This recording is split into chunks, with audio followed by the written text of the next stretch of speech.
What's up everyone? Welcome back to the channel. I know आप सब इसी video का इंतजार कर रहे थे, बट वही होता है ना, थोड़ा सा गुड थिंग्स टेक्स टाइम।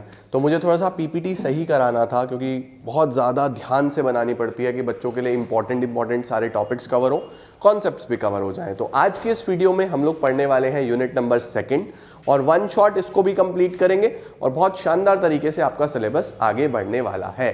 तो चलिए जल्दी से शुरू करते हैं और समझते हैं कि यूनिट नंबर 2 में क्या है। Let's begin.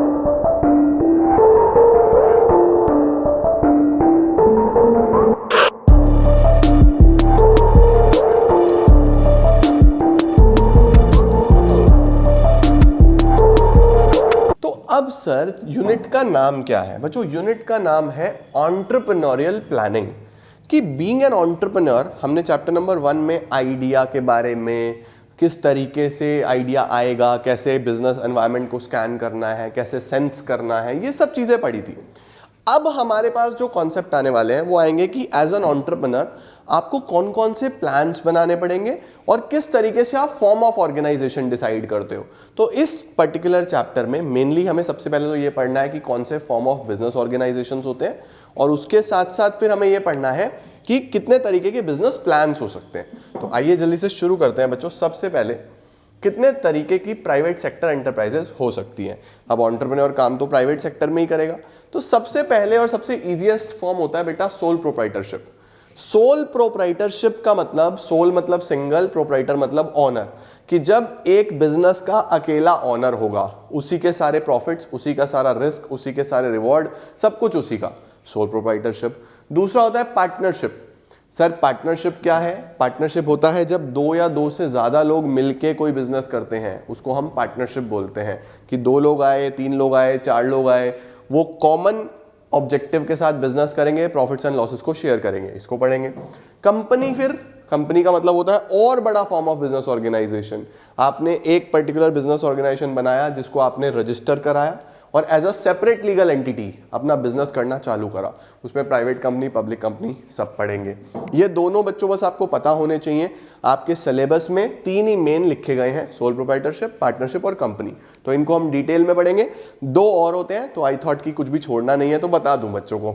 Joint Hindu family business, बेटा जो हम सबसे पुराना हमारा फॉर्म ऑफ बिजनेस इंडिया में चलता आ रहा है, जो हिंदू अनडिवाइडेड फैमिली होती है, जो पहले के समय से आपकी जनरेशनल बिजनेसेस चल रहे हैं, उनको हम ज्वाइंट हिंदू फैमिली बिजनेस बोलते हैं। लास्ट होता है कोऑपरेटिव ऑर्गेनाइजेशन, जिसमें कुछ मेंबर्स मिलके एक ऑर्गेनाइजेशन बनाते हैं जो मेंबर्स के लिए ही काम करती है, उसको हम कोऑपरेटिव ऑर्गेनाइजेशन या कोऑपरेटिव सोसाइटी बोलते हैं। ठीक हो गया बेटा?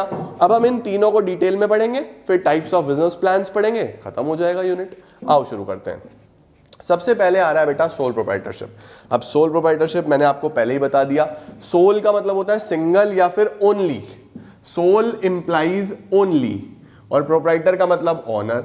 तो एक ऐसा बिजनेस जिसके अंदर एक ही ऑनर होगा, उसको हम सोल प्रोप्राइटरशिप बोलते हैं। जैसे सपोज मैंने कपड़े की दुकान खोल ली या मैंने शूज की दुकान खोल ली, तो मैं एक सोल प्रोप्राइटर कहलाऊंगा। क्या है sole proprietorship? It is a form of business organization which is owned, managed and controlled by an individual who is the recipient of all the profits and bearer of all the risks. ठीक हो गया बेटा? इसके बाद क्या आता है हमारे पास? क्या क्या कैरेक्टरिस्टिक्स होंगी? इंडिविजुअल ओनरशिप, एक ही इंसान ओनर होगा। अगर आपके पेरेंट्स कोई सोल प्रोप्राइटर हैं तो मुझे कमेंट सेक्शन में बताना किस किस चीज का बिजनेस करते हैं। अकेले को ही मैनेजमेंट करना पड़ेगा, मैं ही सब कुछ मैनेज करूंगा, मैं ही सारा कंट्रोल करूंगा, कोई सेपरेट लीगल एंटिटी नहीं है। ऑनर और बिजनेस एक ही है। अगर मैं बिजनेस के नाम से कोई लोन वोन ले रहा हूं तो मुझे ही चुकाना है। ठीक है? इंडिविजुअल फाइनेंसिंग है, मेरा ही पैसा लगेगा उसके अंदर। अनलिमिटेड लाइबिलिटी है। अनलिमिटेड लाइबिलिटी का क्या मतलब होता है बच्चों? कि अगर मैंने बिजनेस के नाम से लोन लिया है और बिजनेस नहीं चुका पाता, तो बिजनेस के तो एसेट्स बिकेंगे ही बिकेंगे, जब तक लोन नहीं चुकाया जाता मेरे खुद के पर्सनल एसेट्स भी बिक जाएंगे। तो अनलिमिटेड लाइबिलिटी कहा जाता है इसको। सोल बेनिफिशियरी, सारे प्रॉफिट्स भी मेरे ही होंगे तो बेनिफिट्स भी मेरे ही हैं। इजीली फॉर्म हो जाता है, इजीली बंद हो जाता है, कोई बहुत सारी लीगल फॉर्मेलिटीज नहीं होती। लेकिन ऑपरेशंस लिमिटेड ही हैं, आप एक लिमिटेड लेवल तक इस बिजनेस को बड़ा कर सकते हो, उसके बाद नहीं होगा। राइट? तो ये बच्चों सारे के सारे कैरेक्टरिस्टिक्स हैं इसके। देन सूटेबिलिटी, ये कहाँ पे चलेगा मेनली, या कहाँ पे सबसे ज्यादा सूटेबल होगा, किन लोगों को करना चाहिए बच्चों? सबसे पहले जहां पे कैपिटल रिक्वायरमेंट लिमिटेड हो, जहां पे छोटा सा बिजनेस हो, बहुत लिमिटेड कैपिटल से करना हो, कि आपको बहुत छोटे लेवल पे कोई छोटी सी दुकान खोलनी है, पान की दुकान खोलनी है, या कोई छोटी ग्रोसरी की स्टोर खोलनी है, या फिर कोई छोटा सा एक आप ये ऐसा ले लो कि कोई यूनिफॉर्म की शॉप खोलनी है, कोई कपड़े की दुकान खोलनी है, कोई छोटी फुटवेयर की दुकान खोलनी है, तो लिमिटेड कैपिटल के साथ हो सकता है। दूसरा, सीक्रेसी चाहिए आपको चाहिए कि आप जो भी काम कर रहे हो वो किसी को पता ना चले, तो अकेले करो ना यार। तीसरा, जो मार्केट है प्रोडक्ट की वो लोकल है, मतलब बस आप लोकली ही बेचना चाहते हो, कस्टमर्स आपके लोकल ही हैं, कहीं बाहर नहीं है, तो हो सकता है। गुड्स आपके आर्टिस्टिक नेचर के हैं। आर्टिस्टिक नेचर का मतलब कि उसमें कुछ ना कुछ आपकी स्किल, आपकी आर्ट लगने वाली है। या फिर क्विक डिसीजन मेकिंग चाहिए, क्विक डिसीजन मेकिंग सबसे ज्यादा इसी में होती है। उसके साथ साथ size of venture is small, business आपका छोटा सा है, तब बच्चों सोल प्रोप्राइटरशिप बिजनेस काम करेगा, ठीक है। बड़े बिजनेसेस में ये काम नहीं करता। अब आ गया बेटा दूसरा फॉर्म ऑफ बिजनेस ऑर्गेनाइजेशन। तो देखो, जब हम छोटा छोटा बिजनेस करते हैं ना, तो उसके बहुत सारे लिमिटेशंस होते हैं। हमें लैक ऑफ कैपिटल लगता है, लैक ऑफ मैनेजरियल स्किल लगता है, हमें ऐसा लगता है कि अकेले हम ओवरबर्डनड हो रहे हैं, हमें और नॉलेज की जरूरत है, और कैपिटल की जरूरत है, और टाइम मिलेगा और चीज़ों पे, तो फिर हम किसी के साथ हाथ मिलाते हैं। तो जब दो या दो से ज़्यादा लोग एक साथ आएंगे कॉमन बिजनेस करने के लिए और बोलेंगे हम आपस में प्रॉफिट्स और लॉसेस को शेयर करेंगे, ऐसे बिजनेस को पार्टनरशिप बोलते हैं। Partnership business is governed by Indian partnership act बच्चों। तो इंडियन पार्टनरशिप एक्ट 1932 के अकॉर्डिंगली सारा का सारा पार्टनरशिप बिजनेस गवर्नड होते हैं, ठीक है। देखो, according to the Indian partnership act 1932, partnership is defined as the relation between the persons who have agreed, जिन्होंने एग्री करा, to share the profits of the business, जो प्रॉफिट्स को शेयर करेंगे, कैरिड ऑन बाय ऑल, या तो business सारे चला रहे होंगे, और any one of them acting for all, या फिर कोई एक चला रहा होगा लेकिन फायदे और नुकसान सब में बटेंगे। तो या तो बच्चों क्या होने वाला है कि सब लोग बिजनेस चला रहे होंगे, या कोई एक चला रहा होगा, सब लोग शेयर करेंगे आपस में, राइट। अच्छा सर, क्या कैरेक्टरिस्टिक्स है बच्चों पार्टनरशिप में? दो से ज्यादा पर्सन्स एक साथ मिलकर काम करते हैं, मिनिमम 2 मैक्सिमम 50। अब सर ये मैक्सिमम 50 कौन डिफाइन करता है? देखो बच्चों, ये जो मैक्सिमम 50 है ये हमने सेंट्रल गवर्नमेंट के ऊपर छोड़ा हुआ है कि भैया आप अपने हिसाब से नोटिफाई कर देना। तो फिलहाल सेंट्रल गवर्नमेंट की जो नोटिफिकेशन है वो कंपनी रूल्स में, कंपनीज एक्ट में, वो ये है कि भाई साहब फिलहाल हम मैक्सिमम पार्टनर्स को 50 कंसीडर करेंगे, लेकिन एक्चुअल में ये 100 तक हो सकते हैं। तो अभी जो नियम है उसके हिसाब से मिनिमम 2 मैक्सिमम 50 ही हो सकते हैं, ओके। एग्रीमेंट करेंगे, देखो भाई दो से ज्यादा लोग होंगे तो लड़ाई झगड़े हो सकते हैं, तो आप एग्रीमेंट करो, यानी एग्री करो कि टर्म्स एंड कंडीशंस क्या होंगी। प्रॉफिट शेयरिंग रेशो देखो, किस रेशो में प्रॉफिट बांटोगे। लाइबिलिटी बच्चों यहाँ पे भी अनलिमिटेड है, वही सोल प्रोप्राइटरशिप जैसी, कि अगर आपका बिजनेस लाइबिलिटी बहुत ज्यादा हो जाती है तो आपके पर्सनल एसेट्स भी बिकेंगे। म्यूचुअल एजेंसी का मतलब होता है बेटा किसी एक पार्टनर के एक्ट के लिए बाकी के पार्टनर्स भी लायबल होंगे, रिस्पॉन्सिबल होंगे। उसके बाद restriction on the transfer of shares, आप फर्दर रेस्ट्रिक्ट हो, आप शेयर्स को ट्रांसफर नहीं कर सकते, मतलब आप अगर पार्टनर हो तो आप ही रहोगे, ये नहीं है कि मैंने किसी को भी अपना हिस्सा बेच दिया अब कल से वो पार्टनर है, ऐसा नहीं होगा। कॉन्टिन्यूटी बच्चों यहाँ पे बिजनेस की नहीं होती। कैसे नहीं होती? मतलब ये है कि अगर किसी पार्टनर की डेथ हो जाती है तो एक बार ये एग्रीमेंट खत्म हो जाएगा, नया एग्रीमेंट बनेगा, तब बिजनेस चलेगा, है ना भाई। 3 पार्टनर का एग्रीमेंट था, एक की डेथ हो गई, या कोई बहुत सीरियस इंजरी हो गई, उसको जेल हो गई, इंसॉल्वेंसी हो गई, तो नया एग्रीमेंट बनेगा, पुराना खत्म, ठीक है। अटमोस्ट गुड फेथ बच्चों, ये अटमोस्ट गुड फेथ पे चलता है, इसके अंदर एक दूसरे के ऊपर आपको भरोसा दिखाना पड़ता है। परफेक्ट। पार्टनरशिप कहां पे चलती है? जहां पे कैपिटल ज्यादा चाहिए, मैनेजरियल रिक्वायरमेंट ज्यादा चाहिए। मैंने बोला ना सोल प्रोप्राइटरशिप में सब खुद ही करना है, तो अगर ज्यादा चाहिए तो फिर पार्टनरशिप की जरूरत पड़ेगी। एंटरप्राइज किस कैटेगरी में आती है? स्मॉल या मीडियम में। बहुत छोटा या मीडियम बिजनेस है तब पार्टनरशिप हो सकती है। डायरेक्ट कॉन्टैक्ट चाहिए आपको कस्टमर्स के साथ। कस्टमर्स के साथ कैसा कॉन्टैक्ट चाहिए? डायरेक्ट, तब भी बेटा पार्टनरशिप करनी पड़ेगी, ठीक है। अब देखो बच्चों, यहां पे ये होता है कि हम लोगों के पास एक ऑप्शन है कि अगर हम चाहें तो पार्टनरशिप बिजनेस को रजिस्टर करा सकते हैं, अगर हम चाहें तो उसको हम बस ओरल एग्रीमेंट करके भी छोड़ सकते हैं। तो पार्टनरशिप का जो रजिस्ट्रेशन है वो ऑप्शनल होता है। लेकिन अगर आप नहीं कराते रजिस्ट्रेशन, यानी अपने बिजनेस को रजिस्टर्ड नहीं करते, तो क्या कॉन्सिक्वेंस हैं बेटा? 3 मेन कॉन्सिक्वेंस हैं। पार्टनर फर्म पे केस नहीं कर सकते in any case, firm partner पे केस नहीं कर सकती किसी भी डिस्प्यूट पे, और फर्म किसी थर्ड पार्टी पे भी केस नहीं कर सकती। इसका मतलब कोई भी विवाद होगा तो अगर आप एक अनरजिस्टर्ड फर्म हो तो आप केस ही नहीं कर पाओगे, बहुत प्रॉब्लम है। तो देखो क्या लिखा हुआ है, a partner can not file a suit against the firm. लिखा हुआ है एक पार्टनर केस नहीं कर पाएगा अगेंस्ट द फर्म या किसी पार्टनर्स के भी। दूसरा, a case can not be filed against the third party, किसी थर्ड पार्टी के अगेंस्ट भी केस नहीं कर सकते आप। The firm or any of its partner can not claim a set off or other proceedings in a dispute with a third party. Set off का क्या मतलब होता है? जैसे फॉर एग्जांपल बच्चों, मैंने एज अ फर्म किसी को 1 लाख रुपए दिए हुए थे और उससे 2 लाख रुपए लिए हुए थे, ठीक है? किसी को 1 लाख रुपए दिए हुए थे और उससे 2 लाख रुपए लिए हुए थे, ठीक है? अब मैं उसके 2 लाख जो है वो नहीं दे पाया, उसने मेरे ऊपर कोर्ट में केस कर दिया। तो मैंने जज साहब को कहा, जज साहब मैंने इसके 2 लाख देने हैं, आई एग्री, लेकिन इसने भी तो मेरे से 1 लाख लिए हुए हैं, तो वो माइनस कर दो, 2 लाख में से 1 लाख माइनस कर दो, मैं 1 लाख देता हूं। जज साहब बोलेंगे नहीं। क्या तुम रजिस्टर्ड फर्म हो? अगर रजिस्टर्ड हो तब तो ये सेट ऑफ हो सकता है, अगर रजिस्टर्ड नहीं हो तो तुम सेट ऑफ भी नहीं कर सकते। 2 लाख दो, 1 लाख की बात अपने आप देखना, हमें नहीं पता, ठीक है? तो अनरजिस्टर्ड फर्म ऐसे सेट ऑफ भी नहीं कर सकती। ओके, इसके बाद आ रहा है बच्चों कंपनी। कंपनी का क्या मतलब होता है? कंपनी कब बनती है बच्चों? जब आपको और बड़ा बिजनेस बनाना हो, जब आपको लग रहा है कि यार मैं एक सेपरेट लीगल एंटिटी होना चाहिए।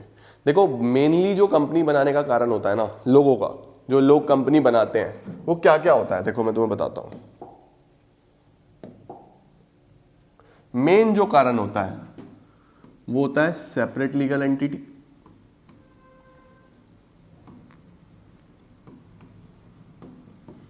लिमिटेड लाइबिलिटी,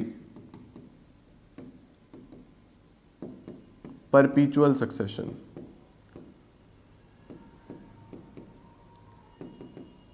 देखो सबसे पहले जो कंपनी है ना बच्चों, वो एक सेपरेट लीगल एंटिटी है। सेपरेट लीगल एंटिटी का मतलब होता है कंपनी अपने नाम से जानी जाएगी। जैसे हम बोलते हैं मुकेश अंबानी अलग, रिलायंस अलग, रतन टाटा जी अलग, टाटा एंटरप्राइजेस अलग, राइट? अब अडानी अलग, अडानी की कंपनी अलग। तो इंडिविजुअल पर्सन अलग है, कंपनी अपने नाम से जानी जा रही है। तो कंपनी एक सेपरेट लीगल पर्सन है। कंपनी अपने नाम से किसी के ऊपर केस कर सकती है, कंपनी के ऊपर कोई केस कर सकता है। कंपनी अपने नाम से लोन ले सकती है, कंपनी अपने नाम से लोन दे सकती है, प्रॉपर्टी खरीद सकती है। तो कंपनी एक सेपरेट पर्सन है। दूसरा, जितने भी कंपनी के शेयर होल्डर्स हैं यानी जो मालिक लोग हैं, उनकी लाइबिलिटी लिमिटेड है, चाहे वो सोल प्रोप्राइटरशिप हो चाहे वो पार्टनरशिप हो। अगर बिजनेस अपनी लाइबिलिटी नहीं चुका पाया तो ओनर के कपड़े बिकेंगे दोनों में, यानी ओनर के पर्सनल एसेट्स बिकेंगे। कंपनी में ऐसा कुछ नहीं है। कंपनी में आपकी लाइबिलिटी लिमिटेड होती है, जितना आपने पैसा लगाया बस उतने के लिए लाइबल हो। परपीचुअल सक्सेशन का क्या मतलब होता है बच्चों? मेंबर में come and go but company will go on forever. Company जब तक आप लॉ के द्वारा उसको बंद नहीं कराओगे तब तक चलती रहेगी। किसी पर्टिकुलर इंडिविजुअल की डेथ हो गई, कोई दिक्कत नहीं है, नया आ जाएगा। कंपनी की कॉन्टिन्यूटी बनी रहती है, कंपनी कभी भी बंद नहीं होगी। तो सेपरेट लीगल एंटिटी है, लिमिटेड लाइबिलिटी है, परपीचुअल सक्सेशन है। देखो जरा क्या क्या दिया हुआ है। आजा भैया आजा आजा। देखो, joint stock company means a voluntary association. Of course voluntary होगा, कोई जोर जबरदस्ती तो करेगा नहीं। किसकी एसोसिएशन है? पर्सन्स, लोगों की, जो कैसे बनी है? From some common objectives with capital divisible into unit of equal value. Capital जो है वो डिवाइडेड होगी in the units of equal value, जिसको हम शेयर्स बोल देते हैं, ठीक है? और लिमिटेड लाइबिलिटी मेन चीज होती है। अब देखो कंपनीज एक्ट की डेफिनेशन क्या है? A company is a legal person और legal entity separate from and capable of surviving beyond the life of its members. Company एक सेपरेट लीगल एंटिटी होती है बेटा। कंपनी की अपनी एक पहचान होती है, एग्जिस्टेंस होता है।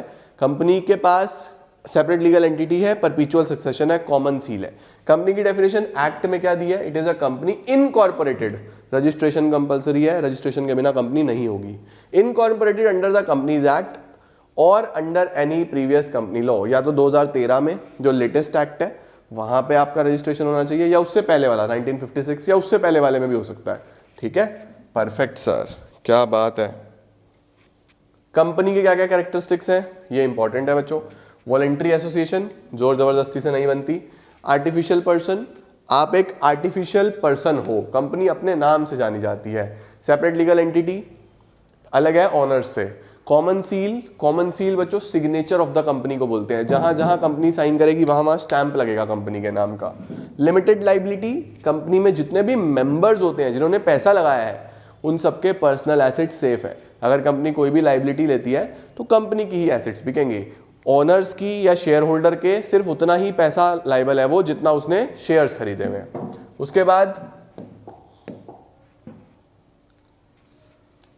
ये हो गया, ये हो गया, ये हो गया, ये हो गया, ये हो गया। ट्रांसफरेबिलिटी भी पॉसिबल होती है बच्चों कंपनी में, आप जब चाहे अपने शेयर सेल कर सकते हो, कोई और ओनर बन जाएगा। इसमें अगर आप एक प्राइवेट कंपनी हो बच्चों तो कम से कम 2, ज्यादा से ज्यादा 200 लोग हो सकते हैं मेंबर्स। अगर आप एक पब्लिक कंपनी हो तो कम से कम 7, मैक्सिमम की कोई लिमिट नहीं है। तो अगर आप प्राइवेट कंपनी हो तो 2 से 200, अगर आप पब्लिक कंपनी हो तो 7 से अनलिमिटेड। वाइंड अप कैसे होगी कंपनी? बाय लॉ, मैंने आपको पहले भी बताया लॉ से ही बनती है। Artificial person created by law, company बनी भी लॉ से है और बंद भी लॉ से ही होगी। ठीक है, उसके बाद ओनरशिप और मैनेजमेंट का डिफ्यूजन है, अलग अलग है। ओनरशिप अलग है, मैनेजमेंट अलग है। ओनर कौन होता है? शेयर होल्डर, मालिक लोग। मैनेजमेंट कौन करता है? बोर्ड ऑफ डायरेक्टर्स, वो अलग से अपॉइंट किए जाते हैं। उसके बाद लिमिटेशन ऑफ एक्शन, इसका मतलब ये है कि देखो शेयर होल्डर जो है वो भले ही मालिक है लेकिन कहीं ना कहीं वो भी हर चीज में पार्टिसिपेट नहीं करेगा। हाँ, उसके पास वोटिंग राइट्स होंगे, सारे डिसीजन में वो अधिकार है उसके पास वोट देने का, लेकिन डायरेक्टली इन्फ्लुएंस नहीं कर सकता। डायरेक्टली जो थॉट बैटरी है ना वो board of directors he. Perfect, बढ़िया सर।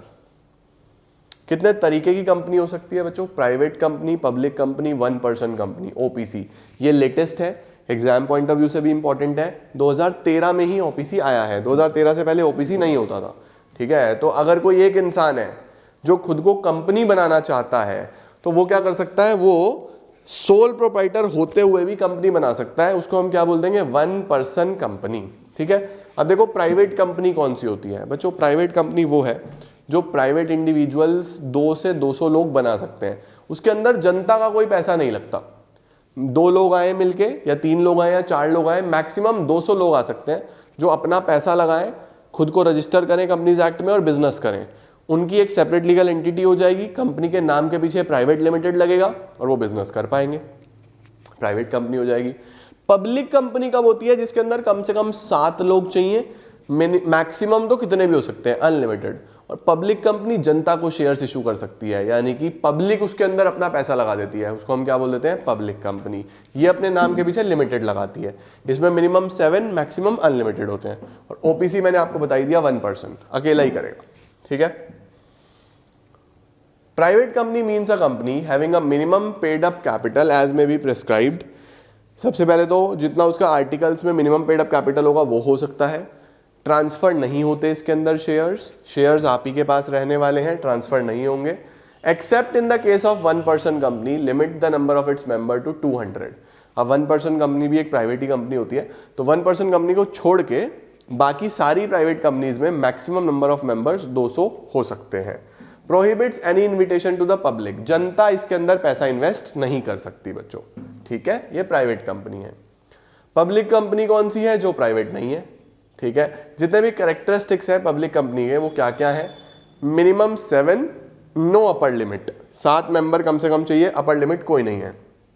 ट्रांसफर ऑफ शेयर्स हो सकते हैं, आप जिसे चाहो अपना शेयर ट्रांसफर कर सकते हो। इसमें पब्लिक भी पैसा लगा सकती है। ठीक है, और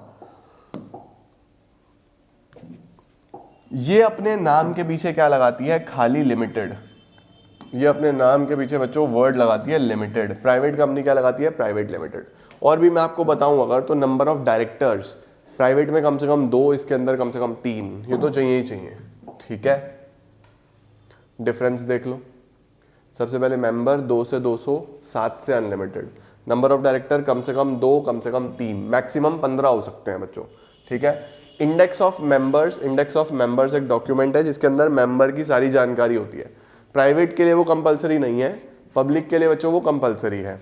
ये अपने नाम के पीछे प्राइवेट लिमिटेड लगाएगा, वो खाली लिमिटेड लगाएगा। इन्विटेशन टू पब्लिक किस में पैसा इन्वेस्ट करती है, इसके अंदर नहीं करती, इसके अंदर कर सकती है। ट्रांसफरेबिलिटी पॉसिबल है या नहीं है, यहाँ पे ट्रांसफर नहीं होते शेयर्स, यहाँ पे हो सकते हैं। ठीक हो गया बेटा। इसके बाद भी है 1 पर्सन कंपनी, ओपीसी। अब ओपीसी क्या है, ये 2013 में ही आया है। ओपीसी एक लीगल सिस्टम है जिसके अंदर एक इंडिविजुअल ओनर भी अपनी खुद की कंपनी रजिस्टर कर सकता है, ठीक है। 1 person company is a company with only 1 person as a member, that 1 person will be the share holder. It avails all the benefits of private limited company, जैसे separate legal entity, protecting personal assets and perpetual succession. समझ आया बच्चों? ये थे सारे के सारे अलग अलग तरीके के forms of business organisations. HUF और कोऑपरेटिव सोसाइटी, अगर आप कॉमर्स वाले स्टूडेंट हो तो आप लोगों ने ऑलरेडी क्लास 11th में ही पढ़े होंगे, एक बार वहाँ से रीडिंग लगा लेना अगर पढ़ना हो, अदरवाइज सिलेबस में नहीं लिखे हुए। सिलेबस आप चेक करो, उसके अंदर सोल प्रोप्राइटरशिप, पार्टनरशिप और कंपनी ही लिखा हुआ है, ठीक है। यहाँ तक का स्क्रीनशॉट लो, फिर अगले टॉपिक पे चलते हैं। अब बच्चों हमारे पास नेक्स्ट टॉपिक आ रहा है बिजनेस प्लान। देखो बिजनेस प्लान नाम से ही पता चल रहा है, बिजनेस के बारे में एक पेपर पे सारी प्लानिंग कर लेनी है कि बिजनेस का क्या विजन है, क्या मिशन है, कितने रिसोर्सेज चाहिए होंगे, प्रोडक्शन कैसे होगा, सेल्स कैसे होगी, मार्केटिंग कैसे होगी, फाइनेंस कितना चाहिए होगा, कितने लोग आएंगे, ह्यूमन रिसोर्स। तो बिजनेस के बारे में हर चीज बेटा जब एक पेपर में एडवांस में बना ली जाती है उसको बिजनेस प्लान बोल देते हैं। A business plan is basically a written representation of an entrepreneur's vision कि उसका क्या थॉट प्रोसेस है for his business. It is a comprehensively written document prepared by an entrepreneur describing formally all the external and internal factors. वो सब कुछ लिखता है। Sir ये कौन बनाता है बच्चों? ये यूजुअली लॉयर्स बनाते हैं, चार्टर्ड अकाउंटेंट्स बनाते हैं, जो मैनेजमेंट एक्सपर्ट्स हैं वो लोग बनाते हैं, जो मैनेजमेंट कंसल्टेंट्स हैं वो लोग बना के दे देते हैं। कंसीडरिंग एंटरप्रेन्योर की नीड्स, विजन एंटरप्रेन्योर खुद बनाता है बैठ के, देख के, समझ के, right. It helps to understand the feasibility and viability of the proposed venture, ठीक है। अब जैसे आपको पैसे की जरूरत है, इन्वेस्टर के पास जाओगे तो इन्वेस्टर बोलेगा ना दिखाओ क्या तुम्हारा बिजनेस प्रपोजल है, सब लिखो, दिखाओ तो सही। तो कैसे दिखाओगे? तो बिजनेस प्लान तो बहुत इंपॉर्टेंट है, राइट। बढ़िया सर। अब बिजनेस प्लान क्या क्या बताता है आपको? सारे इनपुट्स, क्या क्या आपको चाहिए बिजनेस को बनाने के लिए, बिजनेस को डेवलप करने के लिए, आगे बढ़ाने के लिए। Mode of utilization of the resources, resources को आप किस वे में यूटिलाइज करोगे, कैसे पैसा कमाओगे, कहाँ कहाँ लगाने वाले हो रिसोर्सेज को, स्ट्रैटेजीज क्या होने वाली है, एग्जीक्यूशन क्या रहने वाला है प्लान का, है ना। डिजायर्ड गोल्स क्या है, आपके ऑब्जेक्टिव्स क्या हैं, कहाँ रीच करना चाहते हो, खुद को कहाँ देखते हो 1 साल बाद, 2 साल बाद, 3 साल बाद। उसके साथ साथ मार्केट सेंसिटिविटी कैसी है, प्रॉफिटेबिलिटी कैसी है, मार्केट में आपके प्रोडक्ट का यूटिलिटी कैसा है, कस्टमर डिमांड क्या रहने वाली है, फिजिबिलिटी क्या रहने वाली है, वेंचर प्रॉफिटेबल होगा या नहीं होगा, ये सब एक बार प्लान में दिखा देना होता है, ठीक है बेटा। इसके बाद इंपॉर्टेंस ऑफ बिजनेस प्लान। एक बिजनेस प्लान क्यों इंपॉर्टेंट है बेटा? देखो मैंने आपको बताया ना, अगर आप इन्वेस्टर के पास जाओगे, आपको फंड की जरूरत है, जैसे हम शार्क टैंक जैसे शोज देखते हैं, तो वो भी तो पहले बिजनेस की पूरी पिच लेते हैं ना आपसे कि बताओ क्या है आपका बिजनेस, क्या करते हो, क्या विजन है, क्या मिशन है, एंटरप्रेन्योर को समझते हैं, बिजनेस को समझते हैं, सारे एलिमेंट्स को देखते हैं। तो प्लान तो बहुत इंपॉर्टेंट है। तो देखो बच्चों क्या लिखा हुआ है, business plan is an important tool for procuring funds. कोई इन्वेस्टर इन्वेस्टमेंट करने से पहले 4 C's जानना चाहेगा। क्या क्या C's हैं? सबसे पहले कैरेक्टर कैसा है, ठीक है, उसके साथ कैश फ्लो कैसा है, collateral and contribution towards the equity. एक बिजनेस प्लान हमेशा एक क्लियर कट इंडिकेशन देता है एंटरप्रेन्योर को, इन्वेस्टर को, गवर्नमेंट को कि एंटरप्राइज क्या कर रही है, क्यों कर रही है और कैसे कर रही है ना। ये बिजनेस प्लान के बारे में आ जाता है। परफेक्ट।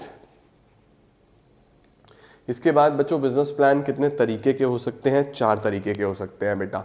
सबसे पहले जो शुरू के 3 हैं वो आउटसाइडर्स के लिए होते हैं, जो आखिरी वाला है वो इनसाइडर्स के लिए है, मेनली बाहर वाले के किसी काम का नहीं है। जैसे सबसे पहले एलिवेटर पिच।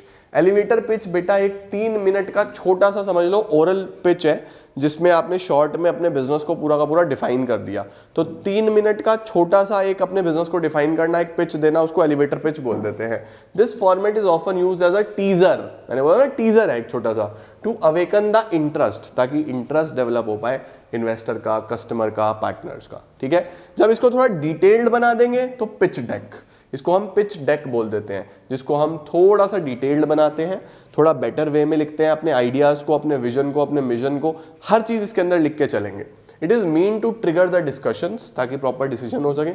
इसके अंदर फाइनेंसेस, पोटेंशियल, वो सब लिखा जाता है। Awaken the interest of the investor and induce them to read the written presentation. इसके अंदर एग्जीक्यूटिव समरी होती है, प्रॉपर ग्राफ्स बनाए होते हैं, सारे फाइनेंशियल ट्रेंड्स दिखाए होते हैं और डिसीजन बेंचमार्क्स दिखाए होते हैं। ठीक है, तो पहला टीजर हो गया एक तरीके से, फिर उसको थोड़ा डिटेल दिखाया, उसके बाद बच्चों पूरा written presentation external stakeholders के लिए। ठीक है, यानी कि जितने भी एक्सटर्नल स्टेक होल्डर्स हैं, चाहे वो इन्वेस्टर हो, चाहे वो क्रेडिटर हो, चाहे वो कोई गवर्नमेंट हो, अगर उसको हमारे बारे में कुछ भी जानना है तो उसके काम आएगा क्या, तीसरा वाला प्रेजेंटेशन।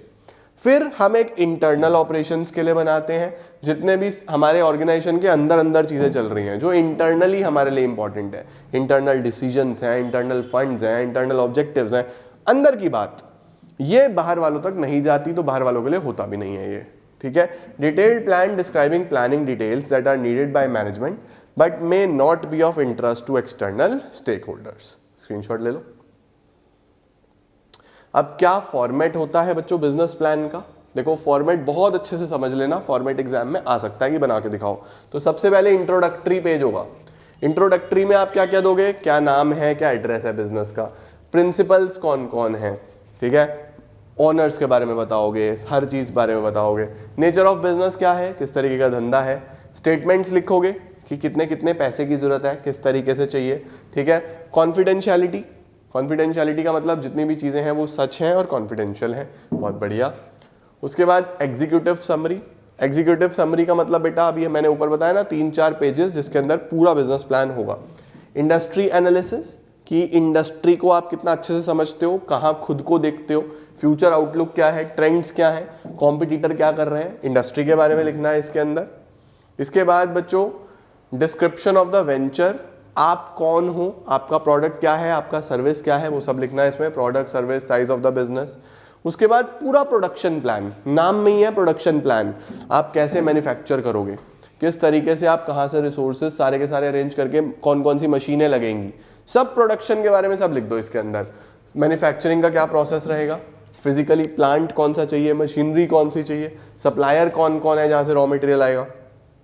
देन ऑपरेशनल प्लान, कि जितने भी कंपनी के ऑपरेशंस हैं कि भैया पहले ये काम करेंगे, फिर ये करेंगे, फिर ये करेंगे, सारे ऑपरेशंस को डिफाइन करना। डिस्क्राइबिंग द कंपनी का operations, flow of orders for goods and services, technology कौन कौन सी कहाँ कहाँ पे लगेगी, ये सब। मार्केटिंग प्लान में बच्चों मेनली 4 P's होते हैं, क्या प्रोडक्ट है उसके बारे में लिखो, क्या प्राइस है, किस प्राइस पे बेचोगे, किस प्लेस पे बेचोगे, कैसे जाएगा पूरे इंडिया में, प्रमोशन कैसे करोगे, एडवर्टीजमेंट कैसे करोगे, सेल्स प्रमोशन कैसे करोगे, वो सब मार्केटिंग प्लान में आता है। ठीक है, okay. Then organizational plan, organizational का मतलब कौन सा फॉर्म ऑफ ओनरशिप है, कौन सा ऑर्गेनाइजेशन है, लिमिटेड लाइबिलिटी पार्टनरशिप हो, पार्टनरशिप हो, कंपनी हो, क्या हो, सब ऑर्गेनाइजेशन के बारे में लिखो। मैनेजमेंट टीम कौन है, बैकग्राउंड क्या है ना। उसके बाद रिस्क का असेसमेंट, कि आपने रिस्क इवैल्यूएट किया या नहीं किया, कौन कौन सी टेक्नोलॉजीज हैं, क्या क्या आपको फ्यूचर में कौन कौन आपको थ्रेट दे सकता है, वो सब असेसमेंट ऑफ रिस्क। देन आपका फाइनेंशियल प्लान क्या है, आपकी इनकम स्टेटमेंट, कितना पैसा कमाओगे, कितना पैसा जनरेट होगा, एक बैलेंस शीट बना के दिखाओगे कि ये हम एज्यूम कर रहे हैं कि हमारे पास हो जाएगा, तो सब। ठीक है, ब्रेक इवन एनालिसिस, कि कब आप ब्रेक इवन पे पहुंच जाओगे, नो प्रॉफिट नो लॉस, फिर कैसे ग्रोथ होगी, ये सब इसमें देना है। उसके बाद बच्चों अपेंडिक्स, अपेंडिक्स में सारे के सारे लेटर्स, रिसर्च कहाँ से हुई, कौन कौन से कॉन्ट्रैक्ट्स हैं, वो सब बच्चों अपेंडिक्स में देना होता है। ठीक है, तो ये हमारा पूरा फॉर्मेट जो है वो इसके अंदर आ जाता है। अब हमें लास्ट बच्चों कंपोनेंट्स पढ़ने हैं बिजनेस प्लान के, ये टोटल 6, ये 6 तरीके के बिजनेस प्लान होते हैं, मोस्ट इंपॉर्टेंट है। 6 के 6 आपने पढ़ लिए, चैप्टर समाप्त हो जाएगा। ठीक है, कौन कौन से हैं हमारे पास, देखो organizational, production, operational, financial, marketing और ह्यूमन रिसोर्स। देखो मैं आपको सारे बताता हूं। सबसे पहला होता है ऑर्गेनाइजेशनल। ऑर्गेनाइजेशनल में बच्चों एक ऑर्गेनाइजेशन के बारे में ओवरऑल प्लानिंग करना, ठीक है।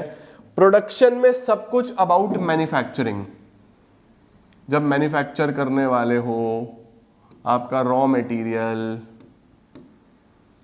फिजिकल मटेरियल, मशीन्स कौन सी चाहिए, सब कुछ इसमें प्लान करते हैं। ऑपरेशनल में किस तरीके से आप काम कर रहे हो, है ना, किस तरीके से आप चीज़ें करने वाले हो, वो सारी की सारी चीज़ें। फाइनेंशियल में सारी आपकी इनकम स्टेटमेंट्स, बैलेंस शीट, ये सब इसमें आता है। मार्केटिंग में बच्चों 4 P's आप प्लान करोगे, प्रोडक्ट, प्राइस, प्लेस, प्रमोशन, ये सब देखने वाले हो। ह्यूमन रिसोर्स में कितने लोगों की ज़रूरत है वो सब प्लान करोगे, कितने लोग अभी हैं, कितने की ज़रूरत है, कैसे लाएंगे, वो सब इसमें पढ़ने वाले हैं। चलो सर, सबसे पहले organizational plan. It is that part of business plan which describe the organization, जो आपकी ऑर्गेनाइजेशन को डिफाइन करेगा। आप सोल प्रोप्राइटरशिप हो, पार्टनरशिप हो, कंपनी हो, क्या होना क्या चाहते हो, आपके ऑर्गेनाइजेशन को डिफाइन कर दे, वो ऑर्गेनाइजेशनल प्लान है। अब कोई भी बिजनेस जो है, या तो मैन्युफैक्चरिंग होगा, कुछ ना कुछ मैन्युफैक्चर करेगा, या होलसेल होगा, बल्क में डील करेगा, बल्क में लेके आएगा सामान और बल्क में बेचेगा। रिटेलर होगा, कस्टमर को बेचता होगा थोड़ी थोड़ी क्वांटिटी में, या सर्विस प्रोवाइडर होगा। सर्विस प्रोवाइडर कौन होता है, जो सर्विसेज में डील करते हैं, जैसे टीचिंग, बैंकिंग, कम्युनिकेशन, फाइनेंस, सारी की सारी सर्विसेज है। तो कोई भी ऑर्गेनाइजेशन है वो इसमें से कोई एक हो सकता है, ठीक है। उसके बाद बच्चों जितने भी बिजनेस हैं उन सबको अलग अलग ये सारे फैक्टर्स करते हैं, जैसे रिस्क और लाइबिलिटी, किसमें कितना रिस्क है, लाइबिलिटी कितनी है, कमेंसमेंट कैसे सेटअप हो रहा है, जैसे सोल प्रोप्राइटरशिप बहुत आसान है, फिर पार्टनरशिप की अलग फॉर्मेलिटीज हैं, कंपनी की अलग फॉर्मेलिटीज हैं, लीगल रिस्ट्रिक्शंस क्या हैं, कौन सा बिजनेस कैसे कर सकते हो, कैसे नहीं कर सकते, फाइनेंशियल रिक्वायरमेंट्स, किसमें कितने पैसे की जरूरत है, कौन सा कम पैसे में शुरू होगा, कौन सा ज्यादा पैसे में, अकाउंटिंग मेथड्स कौन कौन से यूज करते हो, किसमें आपको प्रॉपर बुक्स ऑफ अकाउंट्स बनानी है, किसमें आप सेल्फ रेगुलेशन से भी बुक्स बना सकते हो, मार्केटिंग कैसे करते हो, प्रमोशन कैसे करते हो। तो हर ऑर्गेनाइजेशन को डिफरेंशिएट करने के लिए अलग अलग फैक्टर्स हो सकते हैं, ये आपको पता होने चाहिए। अब सर ऑर्गेनाइजेशनल प्लान में हम क्या क्या लिखते हैं। एक ऑर्गेनाइजेशनल प्लान में बेटा ऑर्गेनाइजेशन के बारे में सब कुछ आता है। जैसे आपने जो फॉर्म सेलेक्ट करा है, यानी कि आप सोल प्रोप्राइटर हो, आप पार्टनरशिप हो, आप कंपनी हो, आप हिंदू अनडिवाइडेड फैमिली हो, आप कोऑपरेटिव हो, आप जो भी हो, वो आपने क्यों सेलेक्ट करा, किन टर्म्स एंड कंडीशंस पे सेलेक्ट करा, ठीक है। कितनी किसको पावर है, कितनी किसकी रिस्पॉन्सिबिलिटी है, अथॉरिटी, रिस्पॉन्सिबिलिटी, किसको कितने राइट्स हैं, वो सब डिफाइन करोगे। नेम्स बताओगे, डेजिग्नेशन बताओगे, एड्रेस बताओगे सारे मेंबर्स का, जितने भी मेंबर्स हैं, क्या नाम है, क्या एड्रेस है, क्या डेजिग्नेशन है, सब बताओ। मेंबर्स के पास कितना कितना स्टेक है, यानी सपोज कंपनी का 50% चिंटू के पास, 40% चिंटी के पास, 10% मेरे पास, तो कितना स्टेक किसके पास है, वो सब इसमें लिखोगे। सबकी रोल्स एंड रिस्पॉन्सिबिलिटीज लिखोगे, किसकी क्या रोल है, क्या रिस्पॉन्सिबिलिटी है। अगर कोई लड़ाई झगड़ा हो जाता है, कोई डिस्प्यूट होता है, तो उसका क्या प्रोसीजर है सॉल्व करने का, क्या हम सेल्फ रेगुलेशन से सॉल्व कर लेंगे या हम कोर्ट में जाएंगे, कोर्ट में जाएंगे तो फास्ट ट्रैक कोर्ट में जाएंगे, नॉर्मल कोर्ट में जाएंगे, कैसे डिसॉल्व करेंगे बिजनेस को, सब इसमें लिखा जाएगा। पेमेंट कैसे करते हैं मेंबर्स को, क्या मेंबर सिर्फ सैलरी लेते हैं या मेंबर्स प्रॉफिट शेयरिंग करते हैं, क्या किसको वोटिंग राइट्स हैं, मैनेजमेंट में मैनेजरियल डिसीजंस कौन लेगा, कितने कंट्रोलिंग राइट्स हैं, ये सब बच्चों देखो ऑर्गेनाइजेशन के बारे में है। तो आप कोई भी 5-6 पॉइंट्स याद रख लेना, आपका काम हो जाएगा, ठीक है। अब ऑर्गेनाइजेशनल प्लान क्यों इंपॉर्टेंट होता है, व्हाई इट इज इंपॉर्टेंट, ये इसके बारे में लास्ट चीज है। ये क्यों इंपॉर्टेंट होता है बच्चों, देखो बहुत इंपॉर्टेंट इसलिए है क्योंकि पहले तो ये बताता है कि कितने तरीके की स्किल्स चाहिए, कितने तरीके के रोल्स हैं जो मेंबर्स परफॉर्म कर रहे होंगे, है ना। तो पूरी ऑर्गेनाइजेशन को डिफाइन कर देता है कि किस जगह पे कितने लोग चाहिए, कौन कौन सी स्किल चाहिए, किस तरीके के लोग चाहिए, वो सब डिफाइन करेगा। दूसरा, क्या एटीट्यूड होना चाहिए, क्या बिहेवियर होना चाहिए, क्या ड्रेस कोड होना चाहिए। तो ऑर्गेनाइजेशन को इनफॉर्मली भी डिफाइन करता है, तो ऑर्गेनाइजेशन को फॉर्मली भी डिफाइन करेगा, इनफॉर्मली भी डिफाइन करेगा, इसीलिए बहुत इंपॉर्टेंट है, ठीक है। स्क्रीनशॉट ले लो। तो अगर एग्जाम में क्वेश्चन आ जाए कि एक ऑर्गेनाइजेशन के बारे में आपको कुछ भी जानना है, तो कौन से प्लान को देखना पड़ेगा, ऑर्गेनाइजेशनल प्लान, ठीक है बेटा। अब आ रहा है प्रोडक्शन प्लान, ये आसान है। प्रोडक्शन प्लान में क्या होगा, हर तरीके की प्रोडक्शन की प्लानिंग, आप मैन्युफैक्चरिंग कैसे करोगे, कितना रॉ मटेरियल, कौन सप्लायर होगा, उधार में खरीदूंगा तो मेरा क्रेडिटर कौन कौन होने वाला है, किस तरीके का रॉ मटेरियल कौन से सप्लायर से ला रहा हूँ, राइट, कौन कौन सी मशीनें, मशीन कितने की है, हर चीज प्रोडक्शन से रिलेटेड इसमें आ जाएगी। The planning of industrial operations involves 4 consideration, what work shall be done, किस तरीके से करना है, how the work shall be done, when and by whom the work is to be done. Mainly जो काम है, जो प्रोडक्शन है, क्या, कितना, कब, कौन, कहां, सब प्रोडक्शन प्लान में आ जाएगा। इसमें मोस्टली जो होता है बच्चों, वो लिखा हुआ है कि मैन्युफैक्चरिंग में इस तरीके की ऑर्गेनाइजेशंस होती हैं। सबसे पहला, नो मैन्युफैक्चरिंग इन्वॉल्व्ड, कि एक ऐसी ऑर्गेनाइजेशन है जो मैन्युफैक्चरिंग करती ही नहीं है, जो बस सामान बना बनाया लाती है और बेचती है, तो उसको इस प्लान की क्या जरूरत है भाई, इसकी जरूरत ही नहीं है। तो देखो लिखा हुआ है, if the new venture does not include any manufacturing function, it is a trading business, then this selection is eliminated from the plan, तो जरूरत ही नहीं है। दूसरा लिखा हुआ है पार्शियल मैन्युफैक्चरिंग, कुछ कुछ बनाती है, कुछ कुछ बना बनाया लाती है, तो फिर उनके प्रोडक्शन प्लान में क्या क्या होगा, नेम होगा, लोकेशन होगा कॉन्ट्रैक्टर्स का, रीजंस होगा उनके साथ बिजनेस हम क्यों कर रहे हैं, कितना खर्चा, कितना समय लगता है, क्या कुछ ऐसे कॉन्ट्रैक्ट्स हैं जो पहले हमने कंप्लीट करे हुए हैं, कोई और रेलेवेंट इंफॉर्मेशन है या नहीं है ना, तो ये सब बेटा इसमें होता है। कंप्लीट मैन्युफैक्चरिंग अगर कोई ऑर्गेनाइजेशन कर रही है, यानी उनका काम ही मैन्युफैक्चरिंग का है, अगर उनका काम ही मैन्युफैक्चरिंग का है, तो फिर प्रोडक्शन प्लान में क्या क्या होना चाहिए, प्रोडक्शन के बारे में हर वो डिटेल जो इंपॉर्टेंट है, जैसे पूरा प्लांट का लेआउट बताओ, कहाँ पे कौन सी मशीन है, कितनी मशीनें हैं, किस तरीके से काम करते हैं, मशीन इक्विपमेंट कौन कौन से चाहिए, रॉ मटेरियल सप्लायर कौन कौन है, उनके एड्रेस, उनकी टर्म्स एंड कंडीशंस, मैन्युफैक्चरिंग का कॉस्ट कितना आता है, फ्यूचर कैपिटल इक्विपमेंट कोई चाहिए होगा क्या, वो सब बच्चों इसके अंदर हमें लिखना पड़ेगा। उसके बाद प्रोडक्शन प्लान क्यों बनाते हैं, प्रोडक्शन प्लान हमें मदद करता है कि हमें पता चल जाए क्या क्या प्रोडक्शन का क्या स्केड्यूल है, कब कितना प्रोडक्शन होगा, कितना खर्चा आएगा, कौन कौन सी मशीन चाहिए, तो तुम्हें समझ में आ गया होगा, पीछे पढ़ा ना तुमने, कौन सा मेथड होगा, प्लांट का पूरा लेआउट, कौन सी चीज़ कहाँ पे है, टाइम कितना लगेगा, सारी की सारी चीज़ें बेटा इसमें आ जाती है मेनली। अब आ रहा है ऑपरेशनल प्लान। ओके, देखो बच्चों, प्रोडक्शन प्लान में आपने क्या किया था, प्रोडक्शन प्लान में आपने किया था plan your work. Plan your work का मतलब आपने सारा का सारा काम को प्लान कर लिया था। ऑपरेशनल में आता है वर्क योर प्लान, जो आपने प्लान किया है उस पर काम करो। तो ऑपरेशनल प्लान मेनली ऑपरेशंस को डिफाइन कर सकता है। तो आप एग्जाम में लिख सकते हो अगर ऑपरेशनल आ गया कि प्रोडक्शन प्लान क्या बताता था, प्लान योर वर्क, ये क्या बताता है, वर्क योर प्लान। तो देखो क्या लिखा हुआ है, operational plan is a system whereby there is achieved a smooth and coordinated flow of work within the factory। ठीक है, यानी कि इसके अंदर हम ऑपरेशंस के बारे में लिखते हैं ताकि सारा का सारा काम स्मूथली हो जाए, बिना किसी प्रॉब्लम के हो जाए। So that by planning and control of all the productive operations in the stages of manufacturing, final product is completed and in accordance with the plans। तो जब हम पूरे अच्छे से अपने ऑपरेशंस को प्लान कर लेते हैं, उसका पर्पस यही होता है कि जो हमारा अल्टीमेट गोल है, जो हमारा मिशन है, जो हमारा विजन है, वो हम अकम्प्लिश कर पाए। ठीक है, देखो बच्चों, ऑपरेशनल प्लान जो है वो एक ब्लूप्रिंट होता है जिसमें हम एक्चुअल ऑपरेशंस को लिखते हैं। यानी अगर मुझे अपना ऑपरेशनल प्लान बनाना हो तो मैं क्या लिखूंगा, मैं उसके अंदर लिखूंगा महीने में कितनी क्लासेस होंगी, कौन कौन से सब्जेक्ट की होंगी, कौन कौन से टीचर्स लेंगे, टीचर्स की क्लास कितने कितने घंटे की होंगी, कितने डाउट सॉल्विंग सेशंस होंगे, कितने कब PYQs कराए जाएंगे। तो मेरे ऑपरेशंस के बारे में हर चीज, राइट। देखो क्या है, it ensures orderly flow of material in the manufacturing process. अगर ये सब अच्छे से हुआ है तो मटेरियल टाइम पे आ जाएगा, क्योंकि आपको पहले से पता होगा कब चाहिए। दूसरा, प्रोडक्शन रुक नहीं सकता क्योंकि आपने ऑलरेडी सब प्लान कर लिया है। कम वर्क इन प्रोग्रेस होगा और वेस्टेज कम से कम होगा। ठीक है, सब डिपार्टमेंट एक साथ मिलजुल के काम कर सकेंगे। क्यों? क्योंकि कोऑर्डिनेशन बना रहेगा बच्चों। It coordinate the work of engineers, purchasing, production, selling. बहुत सही सर। ये बच्चों फ्लो भी बताएगा कि गुड्स और सर्विसेज जो हैं वो प्रोडक्शन से कंज्यूमर तक कैसे पहुंचेंगे। जैसे मुझे पढ़ाना है तो मेरे ऑपरेशनल प्लान में लिखा होगा ना कि मैं किस दिन कौन सा टॉपिक पढ़ा दूंगा, तो आप तक पहुंच जाएगा, सीधी सी बात है। अगर मैं क्वालिटी कंट्रोल करना चाहता हूं, क्वालिटी देखना चाहता हूं कि इसी लेवल की बने, तो वो भी मैं आसानी से कर सकता हूं, ठीक है। और हम बहुत अच्छी पॉलिसीज और मेथड्स भी बना सकते हैं। अब ऑपरेशनल प्लान क्यों बनाते हैं बेटा?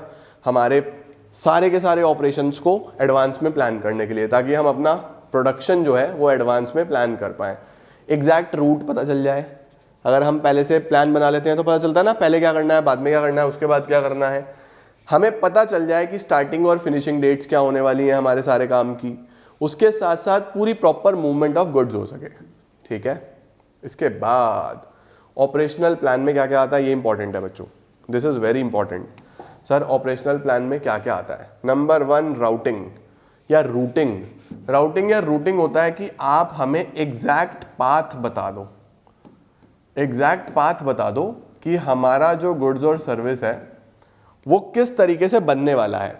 इसका मतलब भाई देखो, सबसे पहले रॉ मटेरियल आएगा, वर्क इन प्रोग्रेस आएगा, फिनिश गुड्स आएगा, तो वो कैसे बन रहा है, उसका एग्जैक्ट पाथ क्या है, सबसे पहले क्या, इसके बाद क्या, इसके बाद क्या, इसके बाद क्या, उसको हम राउटिंग या रूटिंग बोलते हैं। जैसे मैंने बोला बच्चों, मैं ईपी पे तुम्हें पहले एक चैप्टर कराऊंगा, फिर एक चैप्टर कराऊंगा, फिर 2 कराऊंगा, फिर 1 कराऊंगा, या वट जो भी मैंने रास्ता बताया, लेकिन जिस डेट पे बोला है उस डेट तक खत्म कर दूंगा।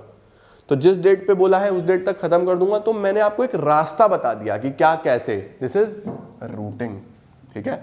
शेड्यूलिंग का मतलब क्या होता है? शेड्यूलिंग का मतलब प्रॉपर टाइम, डेट, डे, ये चीज देना।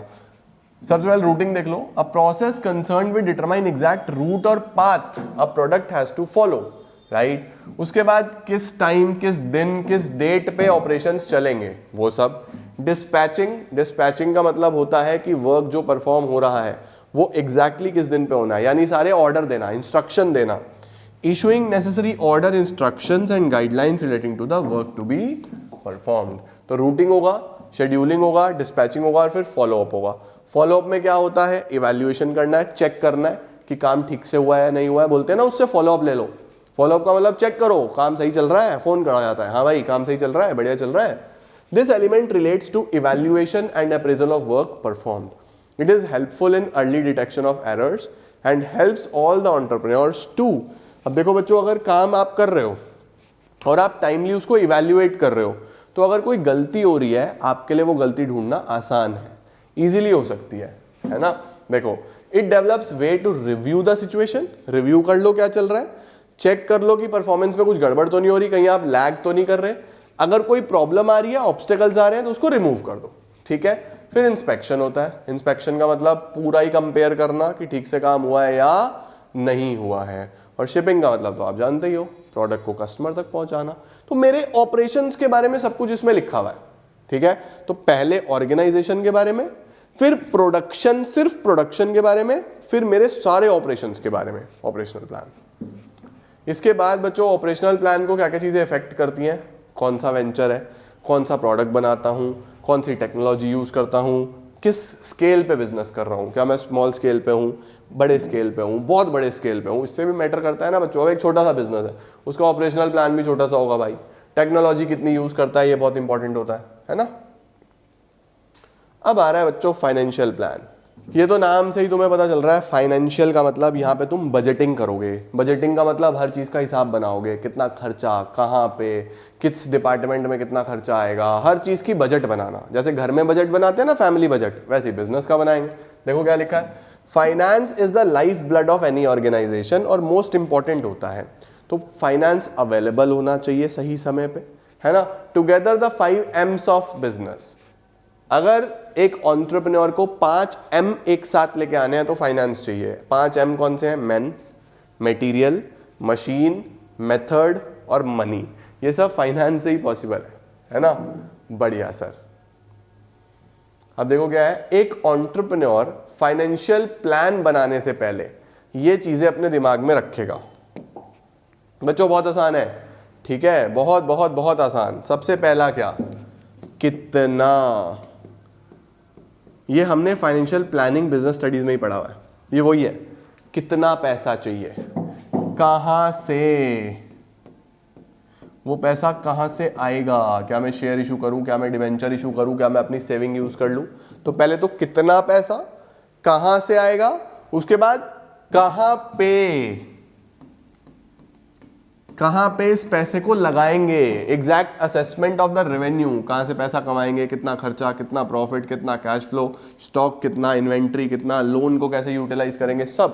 तो पहले पैसा कहाँ से आएगा, कहाँ पे लगाएंगे और कितना चाहिए, ये सब बच्चों हमें ध्यान में रखना होता है। देखो फाइनेंशियल प्लान क्यों बनाते हैं, ताकि हम किसी भी पोटेंशियल इन्वेस्टर को बता सकें कि एंटरप्रेन्योर क्या प्लान कर रहा है, कैसे वो फाइनेंशियल ऑब्लिगेशंस पूरे करेगा। ठीक है, इसके बाद क्या क्या एलिमेंट्स हैं फाइनेंशियल प्लान के, फाइनेंशियल प्लान के क्या क्या एलिमेंट्स हैं। सबसे पहला, how much funds are required. बच्चों सबसे पहला तो यही होता है, कितना पैसा, इन्वेस्टर पूछता है भाई कितना पैसा चाहिए, दिखा जरा तेरा फाइनेंशियल प्लान क्या है, कितना पैसा चाहिए ये तो बता। दूसरा, कहाँ से आने वाला है, क्या प्लान है, लोन लेना है, सारा इक्विटी बेचना है, क्या करना है, अपना पैसा कितना लगाया हुआ है, कहाँ से आएगा, कितना तुम्हारे पास अपने पास अभी है, कैसे डिस्पर्स करोगे, किस तरीके से फंड्स को एलोकेट करोगे, जनरल फाइनेंशियल वेलबींग क्या है वेंचर की, कितना रेवेन्यू कमाओगे, पहले साल में कितना कमाओगे, अभी तक क्या कमाया है, क्या बिल्कुल नया स्टार्टअप हो, क्या हो, वो सब बच्चों फाइनेंशियल प्लान में आएगा। देखो फाइनेंशियल प्लान में हमें ये सारी चीजें देखनी होती हैं। सबसे पहले number 1, investment decision. Investment decision का क्या मतलब होता है कि आप अपना पैसा कहाँ पे इन्वेस्ट करने वाले हो, कितने तुम्हारे पास लॉन्ग टर्म एसेट्स होंगे यानी फिक्स एसेट्स होंगे, कितने तुम्हारे पास शॉर्ट टर्म एसेट्स होंगे यानी करंट एसेट्स होंगे। तो कितने फिक्स एसेट्स, कितने करंट एसेट्स, ये बहुत इंपॉर्टेंट होता है बच्चों। तो देखो लिखा हुआ है, this part clearly specifies the amount of investment required to be made in fixed as well as working capital. Working capital का मतलब करंट एसेट्स। फिर फाइनेंसिंग डिसीजन।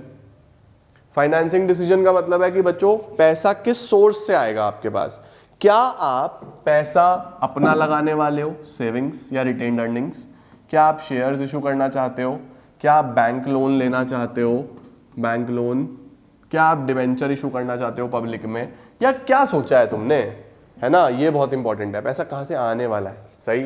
तीसरा, इनकम स्टेटमेंट, कितना पैसा तुम कमा लोगे, राइट, कितना प्रॉफिट बनाओगे पहले साल में। कैश फ्लो, कितना तुम्हें कैश फ्लो जनरेट होगा, कितना कैश आएगा, कितना कैश जाएगा ऑपरेशंस में, एसेट्स वैसेट्स खरीदोगे उसमें, शेयर्स वगैरह इशू करोगे तो कितना आएगा कितना जाएगा, सब। एक बैलेंस शीट बनाओ, आपके पास कितने एसेट्स होंगे, क्या वेल्थ होगी आपकी। ब्रेक इवन बताओ कि जितना पैसा हमने लगाया है, जितना पैसा हमने लगाया है वो कब कवर अप हो जाएगा, मेनली अपनी कॉस्ट को कवर कर लेना, वो ब्रेक इवन है, नो प्रॉफिट नो लॉस। फिर इकोनॉमिक एंड सोशल वेरिएबल्स, यानी आप सोसाइटी के लिए क्या कर रहे हो, right, cost of controlling the environmental damage, environment को कैसे प्रोटेक्ट करोगे, एम्प्लॉयमेंट अपॉर्चुनिटीज कैसे जनरेट करोगे, ये सब भी सोशल रिस्पॉन्सिबिलिटी भी कंसिडर करनी है। ये सब बच्चों फाइनेंशियल प्लान में आता है, स्क्रीनशॉट लो, इंपॉर्टेंट है ये। अब आ रहा है मार्केटिंग प्लान, प्रोडक्ट को कैसे मार्केट करोगे, प्रोडक्ट बनाया क्या है, क्या उसका प्राइस है, कैसे कस्टमर के घर तक पहुंचाओगे, कैसे प्रमोशन करोगे। तो मार्केटिंग में 4 P's अच्छे से लिख के आना, प्रोडक्ट, प्राइस, प्लेस, प्रमोशन। ठीक है, देखो क्या प्रोडक्ट है, क्या प्राइस है, कैसे लेके जाओगे, वेयर टू डिस्ट्रीब्यूट, प्लेस, और कैसे उसका प्रमोशन करोगे, ये सबसे इंपॉर्टेंट है। ठीक है, देखो the marketing plan is a significant element in the business plan as it highlights how a business plan makes place for itself in a competitive market. सबसे पहले क्या क्या देखना है उसमें, वेयर हैव वी बीन, हम कहाँ थे, how do we get there, जहां हम पहुंचना चाहते हैं वहां तक कैसे पहुंचेंगे।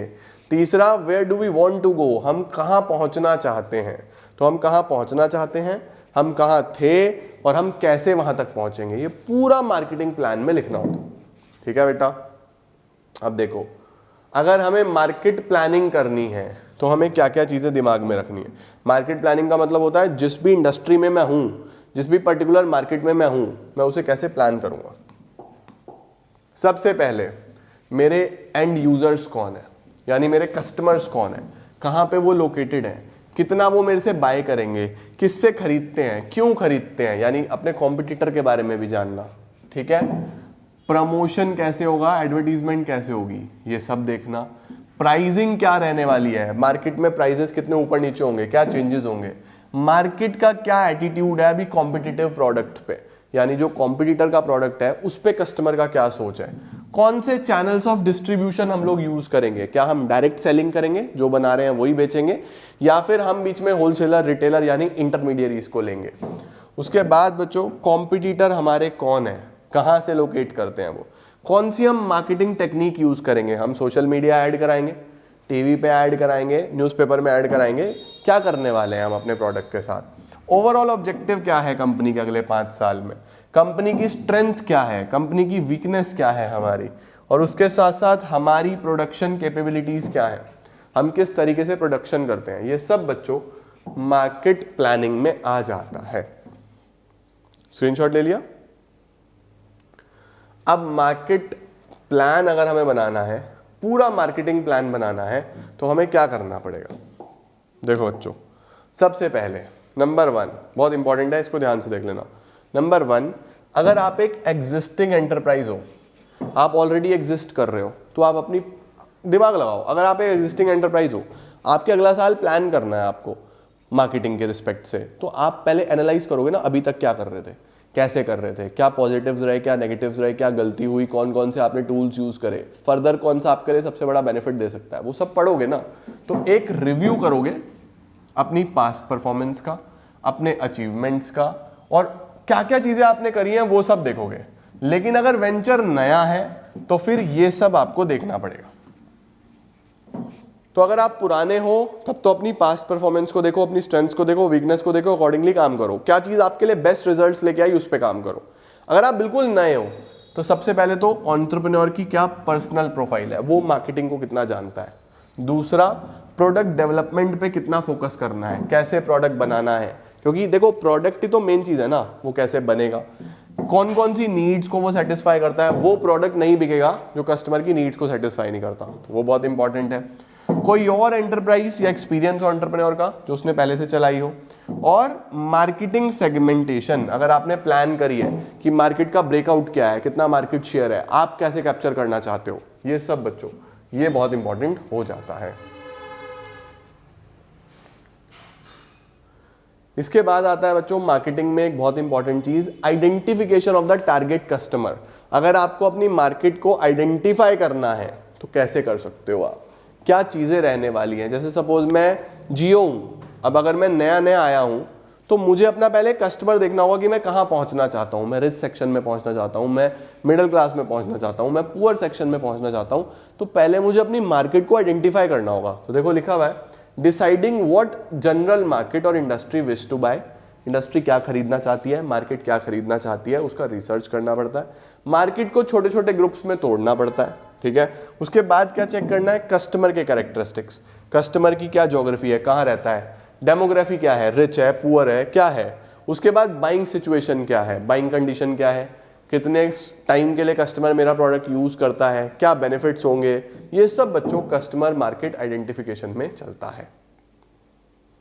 स्वॉट एनालिसिस अपनी करनी पड़ेगी, मार्केटिंग प्लान बनाने के लिए स्वॉट एनालिसिस करनी पड़ेगी पूरी, आपकी स्ट्रेंथ क्या है, आपकी वीकनेस क्या है। देखो मैं आपको बता दूं, ये जो स्वॉट एनालिसिस है ना, ये इंटरनल और एक्सटर्नल एनालिसिस का कॉम्बिनेशन है बच्चों।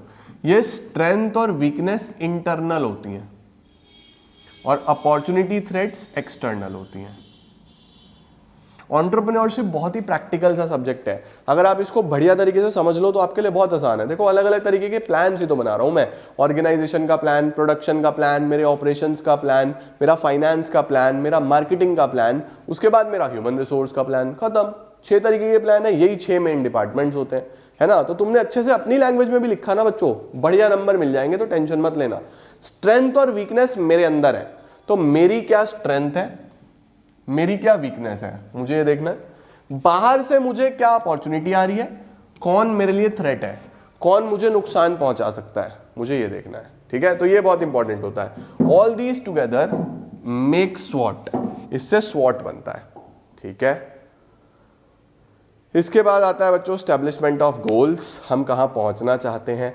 ये बहुत सिंपल है कि मेरे को कहां पहुंचना है, राइट, ये तो आसान है, इसमें ऐसा कुछ नहीं। उसके बाद मार्केटिंग स्ट्रैटेजी, मार्केटिंग स्ट्रैटेजी में वही आता है कि मैं किस तरीके से प्रोडक्ट को बनाऊंगा, कितने में बेचूंगा, प्रमोशन कैसे करूंगा, एडवर्टीजमेंट करूंगा, इंसेंटिव्स दूंगा, डिस्काउंट दूंगा, रिबेट दूंगा, ऑफर्स चलाऊंगा, है ना, या फिर मैं गेट टू गेट जाके पर्सनल सेलिंग करूंगा, या फिर मैं अच्छी इमेज बिल्डिंग करूंगा, पहले पब्लिक रिलेशंस, फिर प्लेस, मेरा प्रोडक्ट कैसे कस्टमर तक पहुंचेगा, ये सब देखना है बच्चों। इसके बाद आ रहा है इम्प्लीमेंटेशन करना और मॉनिटर करना, चेक करना कि बस ठीक से हो रहा है या नहीं हो रहा है, ठीक है। लास्ट आता है बच्चों human resource plan. Human resource plan का मतलब क्या होता है? देखो, एक ऑर्गेनाइजेशन लोगों से चलता है, कितने लोग हैं, क्या काम करते हैं, उनकी खुद की एबिलिटीज क्या हैं। देखो, एक ऑर्गेनाइजेशन में जिसमें अच्छे लोग होंगे वही ऑर्गेनाइजेशन सर्वाइव करेगा, वही ऑर्गेनाइजेशन आगे बढ़ेगा। अगर एक ऑर्गेनाइजेशन में खराब लोग हो जाएंगे तो बेकार है यार। तो ह्यूमन रिसोर्स से ऑर्गेनाइजेशन चलता है। देखो लिखा हुआ है according to Hicks and Gullett the people working in a firm make it what it is. तो ऑर्गेनाइजेशन का परफॉर्मेंस और उसकी प्रोडक्टिविटी डायरेक्टली प्रोपोर्शनल होती है quality of the manpower से। कितने लोग हैं, किस क्वालिटी के हैं। तो ह्यूमन रिसोर्स सबसे इंपॉर्टेंट होता है किसी ऑर्गेनाइजेशन की सक्सेस के लिए। मैं अगर खुद अच्छा नहीं काम करूंगा तो ऑर्गेनाइजेशन चलेगी नहीं बच्चों। तो ह्यूमन रिसोर्स बहुत इंपॉर्टेंट होता है। इसमें क्या क्या करना होता है? इसमें बेटा 3 चीजें चाहिए। सबसे पहले कितने लोगों की रिक्वायरमेंट है। देखो, सबसे पहले how many people are required, बहुत इंपॉर्टेंट फैक्टर है कि कितने लोगों की रिक्वायरमेंट है। दूसरा, किस तरीके के लोगों की रिक्वायरमेंट है, व्हाट काइंड ऑफ पीपल। तीसरा, आप कैसे सेलेक्ट करोगे, how will they be selected. तो 3 चीजें बहुत इंपॉर्टेंट है। सबसे पहले तो कितने लोग चाहिए, किस तरीके के, कैसे लाओगे। तो सबसे पहले कितने चाहिए वो कैसे पता चलेगा? आपको देखना है कि भाई साहब टोटल वर्कफोर्स कितनी, उसके बाद एक कितना काम एक एवरेज पर्सन कर सकता है, कितनी छुट्टी मारता है, कितने एम्प्लॉय छोड़ के जा सकते हैं, अभी कितने एम्प्लॉयज हैं, और फ्यूचर का एक्सपेंशन प्लान क्या है। देखो, मेनली तो आपको सबसे पहले 2 ही चीजें देखनी होती हैं कि आपका वर्क फोर्स कितना है, यानी आपके पास अभी कितने काम कर रहे हैं, और आपका वर्क लोड कितना है, आपको कितने लोगों की जरूरत है। मेनली तो ये 2 चीजें हैं, ठीक है। तो वर्क फोर्स कितने लोग काम कर रहे हैं, वर्क लोड कितने लोगों की रिक्वायरमेंट है, उसके साथ कितने छुट्टी मारते हैं, कितने छोड़ के जाते हैं, एग्जैक्टली फ्यूचर प्लान्स क्या है। इस सब के हिसाब से आपको पता चलेगा कि कितने लोगों की रिक्वायरमेंट है, ठीक है। दूसरा, किस तरीके के लोग चाहिए, किस क्वालिफिकेशन के, किस स्किल के, किस नॉलेज के, किस एक्सपीरियंस के, ये आपको डिसाइड करना पड़ेगा। तीसरा, कैसे सेलेक्ट करोगे, उनका रिक्रूटमेंट कैसे होगा, सिलेक्शन कैसे होगा, ट्रेनिंग कैसे होगी। आपने रिक्रूटमेंट करा, जहां से लोगों को बुलाया, इंटरव्यू दिया उन्होंने, आपने सेलेक्ट किया, अब उनकी ट्रेनिंग कैसे करोगे, ये बहुत इंपॉर्टेंट है। तो पहले तो मेन ये 3 चीजें होती हैं, उसके बाद खत्म हो जाएगा। आओ सर, हमने क्या क्या पढ़ा बच्चों? हमने इसमें फॉर्म्स ऑफ ऑर्गेनाइजेशंस पढ़ लिए, कितने तरीके के ऑर्गेनाइजेशंस हो सकते हैं। फिर बिजनेस प्लान क्या होता है, वो क्यों इंपॉर्टेंट है, उसका क्या फॉर्मेट है। ये फॉर्मेट भी इंपॉर्टेंट है बच्चों, एक बार देख लेना, ठीक है। फिर हमने टाइप्स ऑफ प्लान पढ़े, ऑर्गेनाइजेशन का प्लान, ठीक है। उसके बाद प्रोडक्शन प्लान, कैसे प्रोडक्शन होगा। फिर ऑपरेशंस कैसा चलता है, ऑपरेशनल प्लान। फिर उसके बाद हमने पढ़ा फाइनेंशियल प्लान। फिर उसके बाद हमने पढ़ा मार्केटिंग प्लान, और लास्ट में हमने लोगों की बात करी तो ह्यूमन रिसोर्स प्लान। तो बच्चों, अगर वैसे देखा जाए लगता है बड़ा, लेकिन कुछ भी खास नहीं है। 3 टॉपिक्स आपको तैयार करने हैं, forms of organization, sole proprietorship, partnership, company. Business plan क्या है, क्यों इंपॉर्टेंट है, उसका क्या फॉर्मेट है, इसमें 8 से 10 चीजें मैंने आपको बताई, वो सब हो गई। देन अलग अलग तरीके के 6 प्लान्स, उनको अच्छे से एक बार देखना है। समाप्त बच्चों, यूनिट 2 खत्म। आई होप आपको बहुत अच्छे तरीके से समझ में आया होगा। मुझे पूरी उम्मीद है कि बहुत अच्छे तरीके से प्रैक्टिकली समझ गए होगे। और तुम्हें मैंने ये चार्ट भी बना दिया, इससे तो और आसान हो जाता है। तो देखो एक बार, अपने पास नोट्स बना लो और याद जरूर कर लेना, ठीक है। Thank you so much everyone for joining in. I'm gonna see you all very very soon. Till then, see ya, take care, bye bye. Keep growing, keep glowing, keep smiling.